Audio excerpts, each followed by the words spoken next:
Hello everyone and welcome back to another video from Crazy Gamer. In this video, I'm going to show you how to transfer your guest account on the Call of Duty game. So let's get started right away. First of all, open up the Call of Duty game on your device, and once it is opened up, you will be taken into the home screen. Now from your home screen, you are able to choose from various different game modes. Now if you wish to save your progress within your guest account onto your online accounts, then tap on the gear icon at the top right corner.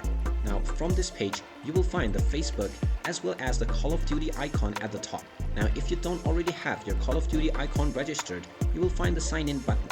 You can simply tap on this button and you will be taken into another page from which you can log in or sign up to your Call of Duty or Facebook account in order to save your progress.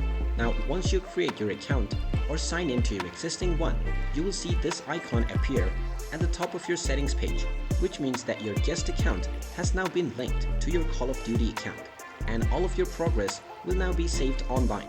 And there you have it. That is how easy it is to transfer your guest account on Call of Duty. If you find this video helpful, make sure you hit that like button and subscribe to our channel if you haven't done so already. Also ring that notification bell to never miss another update from us. Thank you for watching, and I will see you again in the next video.